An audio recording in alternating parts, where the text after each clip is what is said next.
हाय दोस्तों, कैसे हैं आप। उम्मीद करता हूं आप अच्छे होंगे। दोस्तों, मैं हूं विनोद राज। आज हम हिंदी व्याकरण के अंतर्गत जो संज्ञा सर्वनाम का विकारिक रूप है वह तीसरा रूप जो है कारक केस को पढ़ने वाले हैं। इससे पहले यदि आप इसके संज्ञा या सर्वनाम के विकारिक रूप, वचन, लिंग या संज्ञा सर्वनाम क्या है इनको न पढ़े हों तो आप मेरे चैनल के प्लेलिस्ट में जा कर के उसको पढ़ सकते हैं। तो आज का जो टॉपिक है वह है संज्ञा का विकार रूप कारक केस। तो दोस्तों, उससे पहले यदि आप मेरे चैनल को सब्सक्राइब न किए हों तो ट्रिकी हिंदी साहित्य चैनल टाइप करके इस चैनल को आप सब्सक्राइब कर दें, बेल आइकन प्रेस कर दें, लाइक करें, कमेंट्स करें और शेयर करें। तो देखते हैं आज का जो टॉपिक है संज्ञा का विकार रूप कारक। इसके अंतर्गत हम कारक क्या हैं, कारक के प्रकार, कारक चिन्हों का और व्याकरण में कारक चिन्हों का क्या उपयोग है इनको पढ़ने वाले हैं। दोस्तों, ये बता दें कि यह जो टॉपिक है कारक, यह बहुत ही व्याकरण का एक मार्मिक चैप्टर है या टॉपिक है जिससे हम बहुत कुछ क्लियर कर सकते हैं। इसको अगर हम अच्छे से समझ लें तो हम जो वाक्य शुद्ध करने के लिए आते हैं, वाक्य को कहाँ पर हम गलत कर देते हैं वो अच्छे से समझ जाएंगे। और दूसरा जो टॉपिक क्लियर होगा हमारा समास क्लियर होगा। समास का जो तत्पुरुष समास होता है उसके प्रकार जो होते हैं इसी कारक चिन्हों पर आधारित होते हैं। इसलिए यह एक टॉपिक अन्य दृष्टि से भी महत्वपूर्ण हो जाता है। तो देखते हैं आज का जो टॉपिक है वह है कारक। सबसे पहले कारक क्या है। कारक का जो शाब्दिक अर्थ होता है वह होता है क्रिया को करने वाला, यानी कि जो क्रिया को करे, क्रिया को साथ में लेकर चले, ठीक है ना, क्रिया को अपने साथ लगाए रहे, वही क्या है, कारक है। क्रिया को करने में सहायक, जो क्रिया के या कार्य को, क्रिया क्या है, जो कार्य को करे, जिसके से यह बोध हो कि कोई काम हो रहा है, तो जो क्या करे, क्रिया को करने में सहायता करे, वही क्या है, कारक है।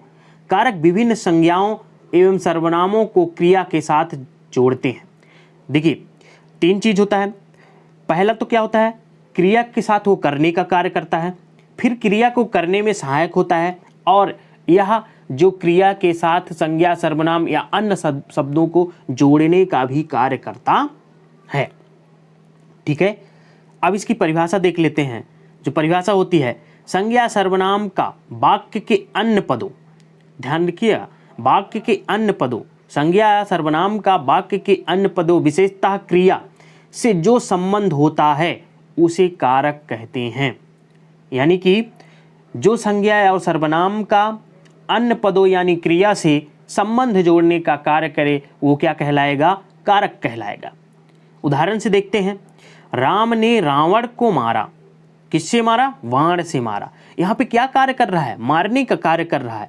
तो जो ये हैं ने, को, से, ये क्या करता है, संज्ञा सर्वनाम को, ये सभी क्या है, संज्ञा है, राम, रावण, ठीक है ना, और मारना क्या है, क्रिया है।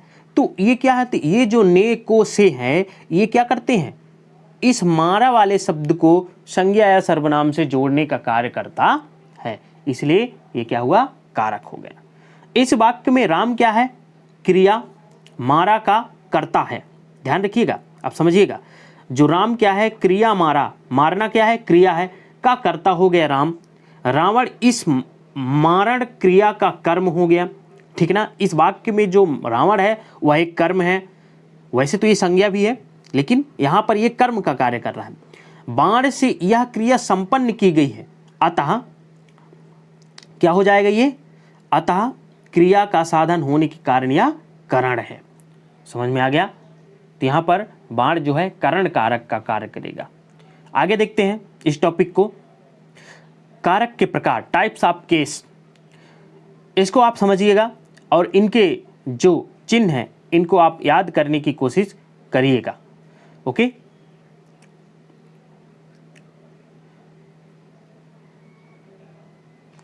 तो जो कारक के प्रकार होते हैं, कारक के मुख्यतः 8 प्रकार के होते हैं और इनकी एक क्या होती है, एक चिन्ह भी होती है। इन चिन्हों को याद करके रखना है। इन्हीं चिन्हों से हम वाक्यों को शुद्ध करना सीखेंगे और तत्पुरुष समास को भी अच्छी तरह समझेंगे। तो जो इसके 8 प्रकार हैं, पहला है कर्ता है, ठीक है ना, इसकी जो क्रिया होती है ने होती है, ठीक है ना। दूसरा कर्म है, जो इसकी क्रिया होती है को। तीसरा है करण, इसमें 2 आती हैं क्रिया से और के द्वारा, ठीक है ना। संप्रदान जो होता है इसके लिए के लिए होता है। अपादान, इसमें क्या होता है से यहाँ भी है और करण में भी से है, इसलिए यह जो से होता है यह क्या करता है, किसी संज्ञा और सर्वनाम से क्रिया को अलग दर्शाने का कार्य करता है, और जो करण वाला से होता है वो क्या करता है, आपस में जोड़ने का कार्य करता है। इसको आगे बताया जाएगा। संबंध में काकी के सासी से भी आ जाता है, कभी कभी अधिकरण में हो जाता है आपका में पर, संबोधन में हे अरे। तो इसको याद करेंगे कैसे, कर्ता ने, कर्म को, करण से, संप्रदान के लिए, अपादान से अलग होने में, संबंध काकी के, अधिकरण में पर, संबोधन हे अरे भो। तो ये क्रिया, चिन्ह और कर्ता के प्रकार, कारक के प्रकार, इनको आप याद रखिएगा। कारक के 8 प्रकार होते हैं, प्रत्येक की एक चिन्ह होती है जिसे कारक चिन्ह के नाम से जाना जाता है। आगे बढ़ते हैं। अब देखते हैं कारकों का पहचान कैसे करेंगे। कारकों की पहचान कारक चिन्ह से की जाती है। किससे की जाती है कारकों की पहचान? कारक चिन्हों से की जाती है। कोई शब्द किस कारक में प्रयुक्त है यह वाक्य के अर्थ पर निर्भर करता है। वाक्य का जो अर्थ निर्धारित करेगा, अर्थ जो होगा, उसी से हम कारक चिन्हों का प्रयोग करना अच्छी तरह से सीख जाएंगे। सामान्यतः कारक निम्न प्रकार पहचाने जाते हैं। तो देखते हैं, सबसे पहला जो होता है कर्ता कारक। इसमें जो होता है कर्ता में मतलब कर्ता जो कार्य को करेगा। देखिए परिभाषा से देख लेते हैं। क्रिया करने वाले को कर्ता कहते हैं। जो कार्य करेगा वही क्या है, कर्ता है, ठीक है ना। बिना कर्ता के क्रिया संभव नहीं। अगर कर्ता नहीं है तो क्रिया नहीं संभव हो सकती, क्रिया पूर्ण नहीं हो सकती। इसके लिए 2 चिन्ह होते हैं, एक ने होगा और एक शून्य। या तो कुछ भी नहीं रहेगा चिन्ह, या तो ने चिन्ह का प्रयोग किया जाएगा। जैसे देख लीजिए, गणेश जी पुराण लिख रहे हैं, क्या यहाँ पर कहीं कोई कारक चिन्हों का प्रयोग हुआ है? नहीं हुआ है, फिर भी इसमें कर्ता है। गणेश जी पुराण लिख रहे हैं, क्या लिख रहे हैं? पुराण लिख रहे हैं, ठीक है ना। इसमें शून्य का प्रयोग हुआ है, कोई चिन्ह नहीं प्रयोग हुए हैं। ओके, तो कर्ता क्या होता है, क्रिया के करने में करने वाले को कर्ता कहते हैं, और बिना कर्ता की क्रिया संभव नहीं होती। इसकी जो चिन्ह होती है वह ने होती है, या तो कुछ भी नहीं होती है। ओके, नेक्स्ट बढ़ते हैं। इसमें देखिएगा, रमेश ने पत्र लिखा। किसने पत्र लिखा? रमेश ने।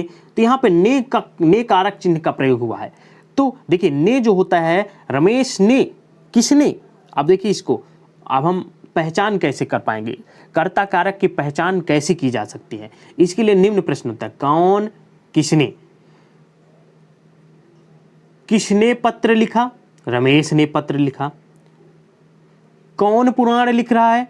गणेश जी पुराण लिख रहे हैं। तो कौन और किसने प्रश्न को लगा करके हम कर्ता कारक की पहचान कर सकते हैं। जो उत्तर में मिलेगा वही क्या है, कर्ता होगा। ओके, नेक्स्ट देखते हैं। दूसरा जो प्रकार होता है वह कर्म कारक होता है। क्रिया का प्रभाव जिस संज्ञा पर पड़ता है, क्रिया का प्रभाव जिस संज्ञा पर पड़ता है उसे कर्म कारक कहते हैं। कर्म कारक का चिन्ह है को और या तो कुछ नहीं। 2 चिन्ह होगा, या तो को होगा या तो कुछ भी नहीं होगा, ठीक है ना। देखते हैं उदाहरण से, जैसे उसने श्याम को पढ़ाया। उसने श्याम को पढ़ाया। क्रिया का प्रभाव जिस संज्ञा पर पड़ता है, ठीक है ना। उसने श्याम को पढ़ाया। देखिए यहाँ पे कौन, राम पुस्तक पढ़ रहा है। राम पुस्तक पढ़ रहा है, यहाँ पर कुछ भी नहीं है कारक चिन्ह। अब देखते हैं इसकी पहचान कैसे करेंगे। देखिए,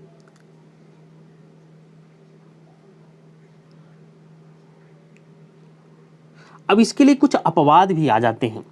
अपवाद में कभी कभी कहना और पूछना क्रिया के साथ से का प्रयोग होता है, ठीक है ना।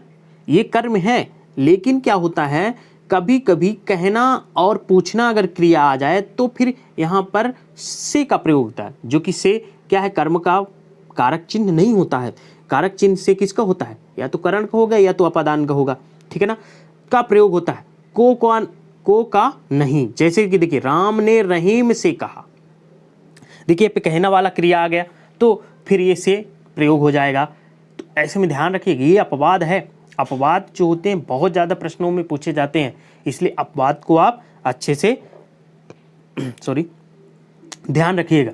मोहन ने श्याम से पूछा, पूछने का कार्य कर रहा है, तो मोहन ने श्याम से पूछा, यहाँ पर से, तो यहाँ पे कर्म होगा, ध्यान रखिएगा, ना कि करण या अपादान, यहाँ पे कर्म कारक होगा, ध्यान रखिएगा।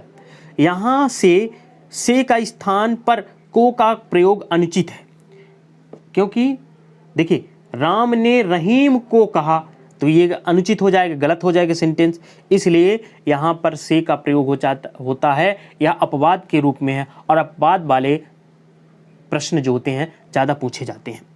पहचान के लिए इसे किसे और किसको प्रश्न का जो उत्तर मिलेगा वह कर्म होगा, यानी किसे किसको प्रश्न हम लगा लेंगे तो जो उत्तर उसका मिलेगा वह क्या कहलाएगा, कर्म कारक का बोध कराएगा। ओके, आगे बढ़ते हैं। जो तीसरा प्रकार है,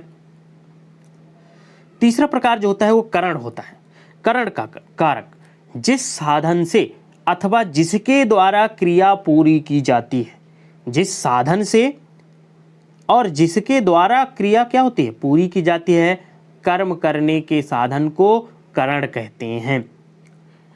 और करण कारक चिन्ह का जो होता है, चिन्ह है, वह होता है से और के द्वारा। ओके, मतलब जिस साधन अथवा जिसके द्वारा क्रिया पूरी हो, मतलब जिसके द्वारा कार्य को हम पूरा कर पाएं वह क्या है, करण है। और करण की जो चिन्ह होती है वह होती है से और के द्वारा, दो कारक चिन्ह होती है इसमें। पहला इसका उदाहरण जो है, श्याम गेंद से खेलता है। अब देखिए यहाँ पर किस साधन से खेल रहा है, गेंद से खेल रहा है, तो ये क्या है, एक साधन है, गेंद के द्वारा खेल रहा है ना, ठीक है ना, गेंद से खेल रहा है, ठीक है ना, तो श्याम गेंद से खेलता है, तो इसलिए यहाँ पर क्या हो जाएगा, कारक चिन्ह हो जाएगा, कौन सा, करण। मेज बढ़ई के द्वारा बनाई गई, किसके द्वारा बनाई गई, बढ़ई के द्वारा बनाई गई, इसलिए यहाँ पर क्या हो जाएगा, करण कारक होगा। पहचान के लिए प्रश्न जो होता है, इसमें किसने और किसके द्वारा, ध्यान रखिएगा, किसने और किसके द्वारा प्रश्न का जो उत्तर मिलेगा वह करण कारक होगा, ठीक है ना। किसने और किसके द्वारा प्रश्न लगा लेंगे तो जो उत्तर मिलेगा उससे हम पहचान जाएंगे कि यहाँ पर कौन सा होगा, करण होगा। क्यों, देखिए यहाँ पे से जो शब्द है ये आपस दर्शाता है, मतलब देखिए खेलना और गेंद जो होता है दोनों क्या है, आपस में जोड़ने का कार्य कर रहा, अलग करने का कार्य नहीं करता, इसलिए यहाँ पर करण कारक होगा। अपादान जैसे ही पढ़ेंगे वहाँ से क्या करेगा, क्रिया को और संज्ञा को एक दूसरे से अलग करेगा, इसलिए वहाँ पर अपादान होगा। आगे हम पढ़ेंगे। ओके, आगे बढ़ें। देखिए चौथा जो प्रकार होगा, चौथा संप्रदान। चौथा प्रकार जो होता है संप्रदान कारक, जिसके लिए क्रिया की जाती है उसे क्या कहा जाता है, संप्रदान कारक कहते हैं।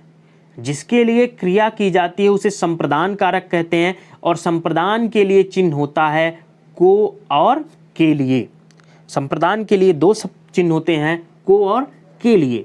जैसे देखिए माँ बच्चे को मिठाई देती है, किसके लिए, बच्चे के लिए कर रही कार्य, ठीक है ना। हम पढ़ने के लिए स्कूल जाते हैं, हम स्कूल किसके लिए जाते हैं, पढ़ने के लिए जाते हैं ना। तो यहाँ पे देखिए जिसके लिए क्रिया की जाती है, मतलब हम कोई कार्य को प्राप्त करने के लिए, कोई उद्देश्य को प्राप्त करने के लिए हम कार्य करते हैं, क्रिया करते हैं, तो जिसके लिए हम क्रिया करेंगे वही क्या है, संप्रदान कारक है, याद रखिएगा। तो यहाँ देखिए माँ बच्चे को मिठाई देती है। अब देखिए माँ मिठाई किसको देती है, बच्चे को देती है, किसे देती है, बच्चे को देती है। तो देखिए बच्चे के लिए मिठाई दी जा रही ना, तो देखिए यह माँ के द्वारा कार्य किया गया बच्चे के लिए है, ना कि स्वयं के लिए कर रही है, बच्चे के लिए कार्य कर रही है। तो किसके लिए कर रही है, बच्चे के लिए, इसलिए यहाँ पर क्या है, संप्रदान है। हम पढ़ने के लिए स्कूल जाते हैं। देखिए, हम पढ़ने के लिए स्कूल जाते हैं, हम किसके लिए स्कूल जाते हैं? किसके लिए? पढ़ने के लिए। तो यहाँ जो पढ़ना शब्द है ना, यह हम पढ़ने के लिए स्कूल जाना हमारा एक कार्य है, क्रिया है, तो यह क्या है? संप्रदान है।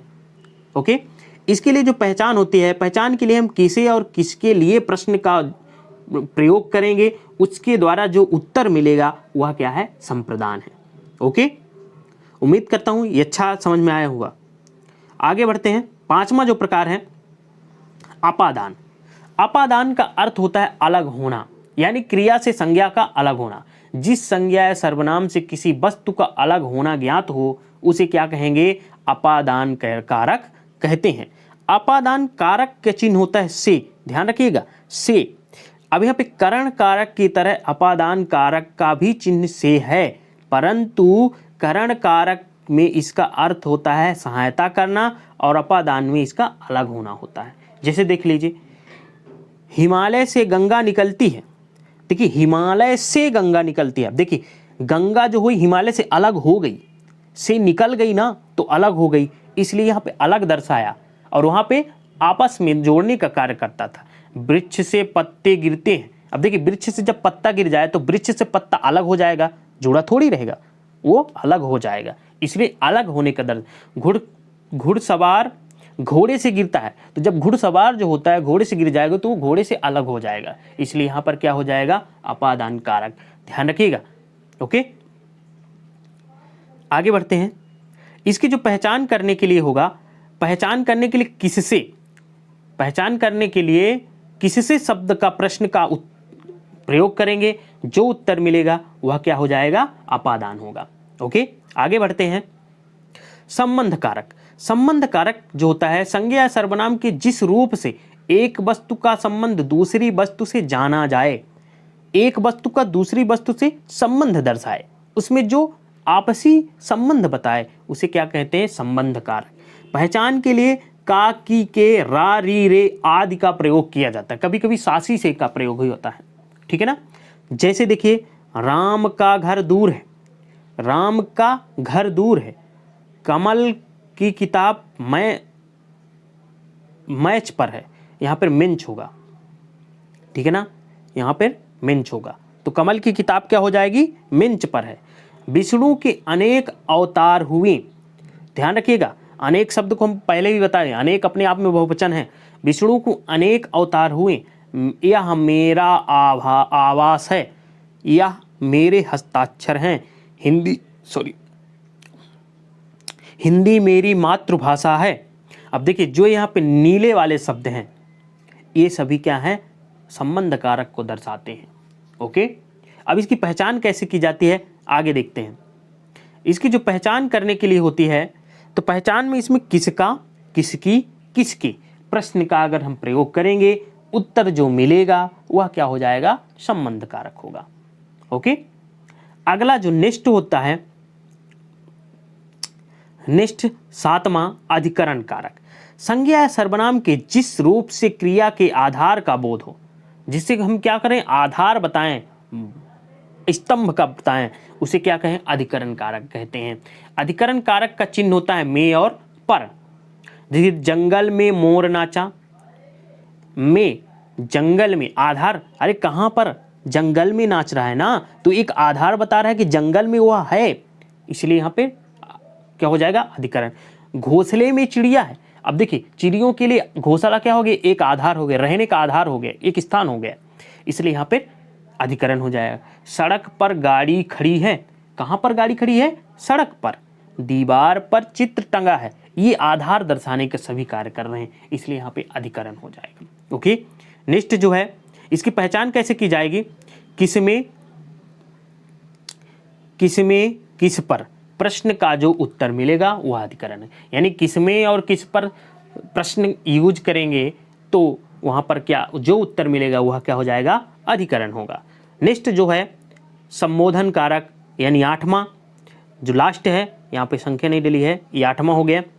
संज्ञा के जिस रूप से किसी को पुकारने या सावधान करने का बोध हो, जिससे हम क्या करें?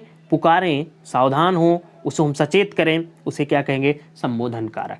इसका संबंध ना क्रिया से है ना किसी दूसरे शब्द से होता है या वाक्य से अलग रहता है। ठीक है ना। कारक चिन्ह जो होते हैं इसके हे, ए, अब देखिए ये कारक चिन्ह भी लगा रहेगा। ठीक है ना। एक विराम चिन्ह जो होते हैं वो विराम चिन्ह भी इसमें लगा है। हे, अरे, भो, ओ, हो, ये सभी क्या है? संबोधन के चिन्ह हैं। अब इसके उदाहरण देख लेते हैं। अरे भाई तुम अभी तक कहाँ थी?